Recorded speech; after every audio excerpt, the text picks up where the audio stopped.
Hi guys, and welcome back to my channel. Wendy here. Happy Friday. It's my favorite day of the week. You guys know that. I am so happy to be here with you guys. Welcome back if you are already a subscriber, and welcome if you are new here. So yeah, this has been a very hectic week, but a very productive week, so I am happy about that. And of course, I always look forward to the weekend, as all of us do. I really haven't gotten a lot of reading in, like as much as I wanted to, but I have gotten some reading in. I mean, I read regardless every single day. But I want to make a dent in the two books that I am reading now, which is The Invisible Life of Addie Larue, which I really like, and The Girl That Drank the Moon. Those two, I hope to finish one of them this weekend, but I should make a pretty good dent in them. At least I'm hoping to. Cross my fingers. So today's video, I thought this was interesting and I wanted to share it with you guys. We're going to actually count down the 10 inspiring female writers of all time. And being a woman, I find it extremely interesting to actually be able to learn about these women, because they are all incredible in their own right. And so I'm not gonna, bore you guys and read every single thing that every one of them has ever done, but I'm going to just give you the bullet points of their, what they're famous for. You guys will all recognize all of these women, but I'm gonna give you little like blurbs of what they are famous for. So the first on the list is none other than Jane Austen. She was, one of the most well-known writers of the 18th century. And of course, her famous novels are Sense and Sensibility, excuse me, which I heard the movie is really good. I've never read it and I've never read the book, but I've heard good things about the movie. Pride and Prejudice, and the book Emma. So that's what she's famous for, and a lot of her novels have made it to earned recognition in movies. The second author on our list of women is Mary Shelley. We all know what she is famous for, none other than the novel Frankenstein. And I found out an extremely incredible, interesting fact about her. She actually wrote Frankenstein when she was 18 years old.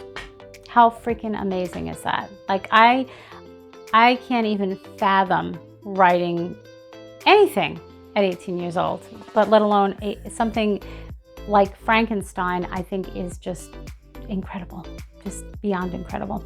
So I thought that was a very interesting, incredible fact that I wanted to share with you guys. She is, a well-known author of Gothic fiction. She's also one of the most famous female writers in history. And rightly so. She was married very young, and she promoted her husband's works quite a bit while pursuing her own writing. So that was Mary Shelley, and she also wrote the modern Prometheus, that is Frankenstein. She wrote Valperga and Rambles in Germany and Italy in 1844. Those are her three well-known, books that she wrote. The next on the list is Emily Bronte. Emily Bronte is a sister of Charlotte Bronte, well-known female author of the Victorian era, best remembered for her book, of course. Her most famous book is Wuthering Heights, and she also wrote a book of poems, and that book came out in 1846. This is the first book that Charlotte, Emily, and Anne, all three sisters, published together. The next on the list, of course, is Charlotte Bronte, and her famous works are Jane Eyre, the novel Shelley, and a book called Villette. Those are the three that she is famous for. It's like amazing that these two sisters achieved what they did.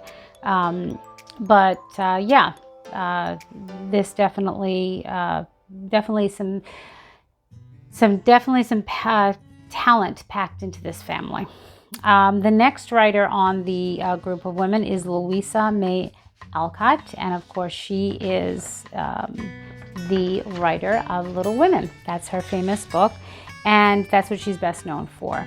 She was one of 4 daughters in a family, and she was very much a feminist and was involved in a lot of feminist groups as well. So she wrote Little Women. Sylvia Yule is another novel, and I didn't know about this one. This one is Little Men. It's a sequel to Little Women that was written in 1871, right after Little Women. So that's Louisa May Alcott. The next heavy hitter in this group is Virginia Woolf, and she was very active in the 20th century. Early 1900s as well. She's credited for being the pioneer for the use of stream of conscious technique in fiction. And she was brought up in a very affluent lifestyle growing up. She's also published more than 20 different works, and she was also very big in the feminist criticism of the 1970s as well. And of course, her famous books are Mrs. Dalloway, a philosophical novel of contemplation, to The Lighthouse, and another famous novel, A Room of One's Own, which was written in 1929. The next on the list is Agatha Christie, and she, of course, is well known for Murder on the Orient Express, the ABC Murders, and The Mousetrap was another murder mystery. She was very big with the mysteries. She is actually recognized by the Guinness Book of World Records as the best-selling fiction author of all time. Amazing, amazing. She was raised in Oxfordshire, England, and she passed away at the age of 85. She is best known for inventing the fictional investigators Hercule Poirot and Miss Marple. So that's Agatha Christie. Another amazing woman. The next woman on the list here is Harper Lee, and of course she is most famous for her novel. One of my very favorites is To Kill a Mockingbird. And by the way, this is one of the few books, because you know how I feel about books and the movies, that really spot on with the book, the movie To Kill a Mockingbird, one of my favorite movies as well.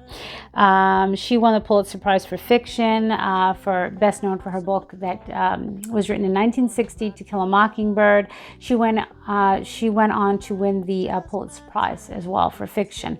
And her father was an attorney, very much followed by the book, To Kill a Mockingbird. They lived in Alabama, and her father did defend 2 black males accused of killing a white storekeeper.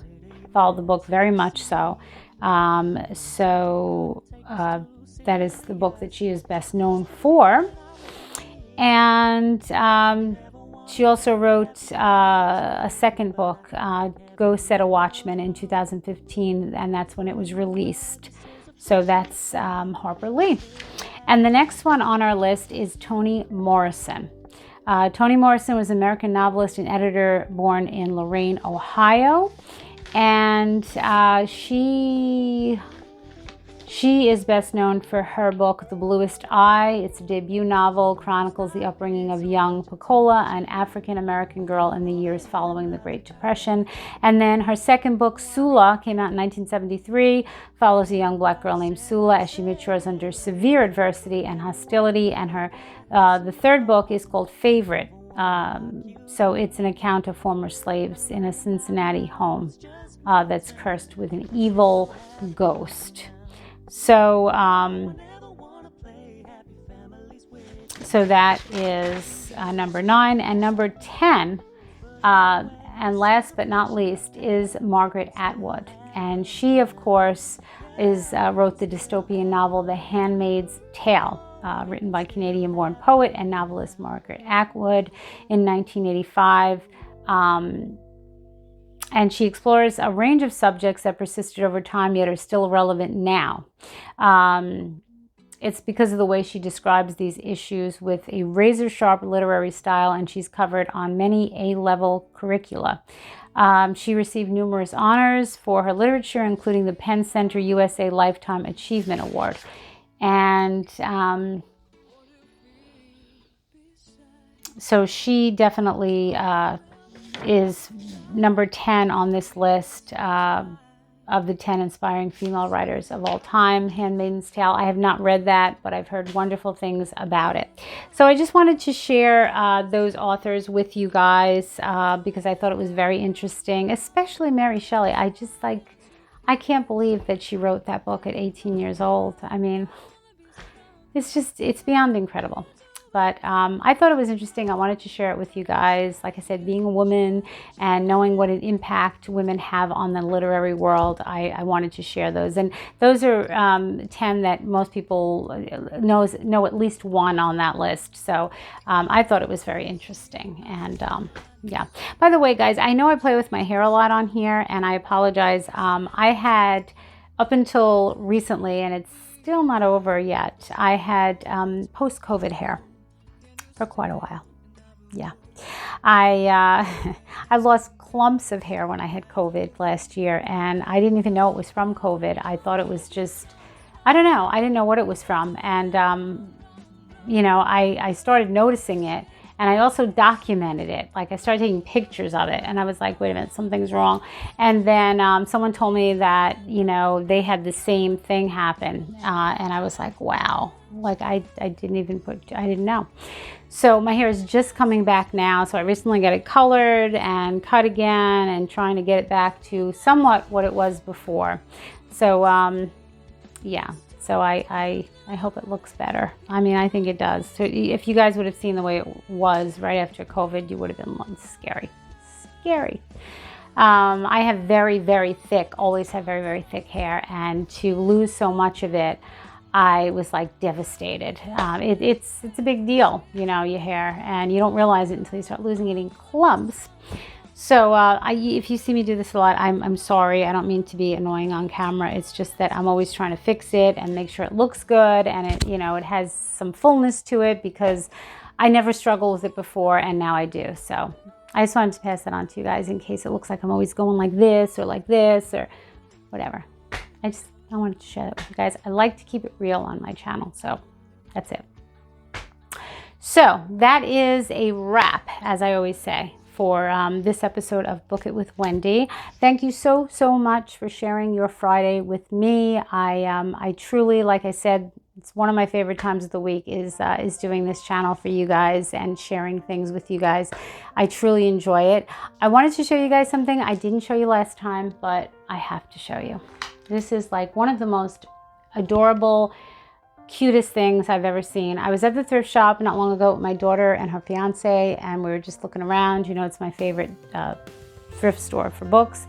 And she came up to me with this, and I was like, wow, like I totally missed this, and I'm so glad she saw it. Look at this. Is this not the most adorable freaking thing you've ever seen? This is a candle. Look at it. It's a candle. And it's a big chunk of a candle. And it's all decorated for Christmas. And I don't know if you can see, it says Public Library. I absolutely love this. And I'm so glad that she saw it. And I'm never going to light it, but it is on my bookshelf here. So I just absolutely love it. I love stuff like that. And I meant to share it with you guys last time, and I totally forgot. So I hope everybody has a wonderful, wonderful weekend. Don't forget to hit the like and subscribe below. I appreciate it each and every time. I truly do. And I will see you guys back here again on Monday. I hope you have a great weekend. I hope you get a lot of reading in, like I hope to this weekend. And that's it. I will see you guys back here on Monday. See you later.